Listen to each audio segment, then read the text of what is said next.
Securing Basgiath and the wards has come at great cost, including General Sorrengail's life. Strategy must adjust. It is in the realm's best interest to ally with Paromiel, even temporarily. Recovered correspondence of General Augustine Melgren to His Majesty King Tauri.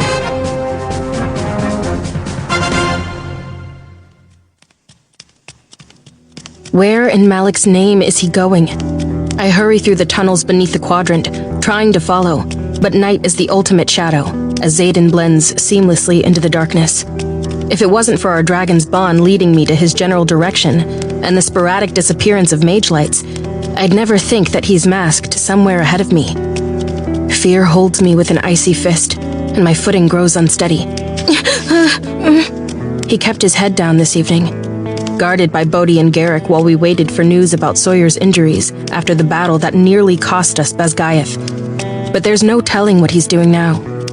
If anyone spots the faint, strawberry red circles around his irises, he'll be arrested, and likely executed.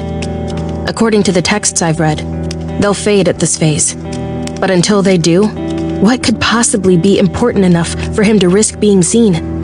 The only logical answer sends a chill up my spine that has nothing to do with the cold stone of the corridor seeping in through my socks. There hadn't been time for boots or even my armor after the click of the closing door woke me from a restless sleep. Neither of them will answer. I yank the door to the enclosed bridge as its counterpart on the far end snicks shut. Was that him? Once again, Andarna's voice fills my mind. Sorrengail is still incensed, and Terran smells of both rage and sorrow. Understandable, for all the reasons I can't allow myself to dwell on yet, but inconvenient. Do you want me to ask Cure or Crod? No, the four of them need their sleep. No doubt we'll find ourselves on patrols for any remaining Venin come morning. I cross the freezing expanse of the bridge with increasingly uncertain steps and jolt at the view outside the windows. It had been warm enough for thunderstorms earlier, but now snow falls in a thick curtain, concealing the ravine that separates the quadrant from Basgiath's main campus. My chest clenches, and a fresh wave of seemingly endless tears threatens to prickle my painfully swollen eyes. It began about an hour ago. The temperature has fallen steadily in the hour since. Don't go there.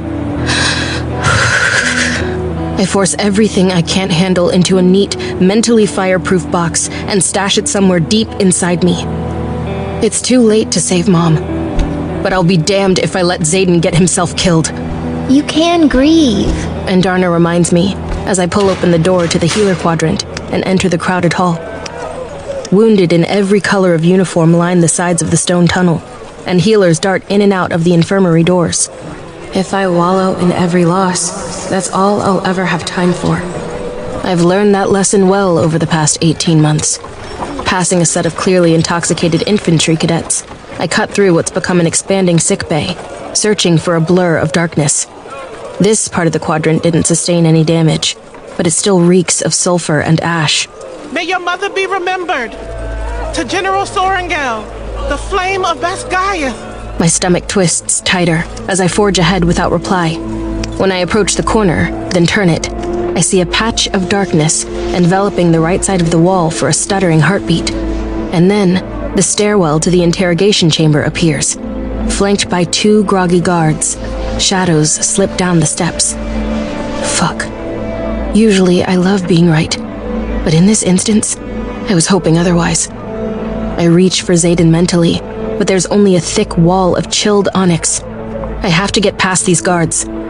What would Mira do? She would have already slain your lieutenant and been confident in her choice.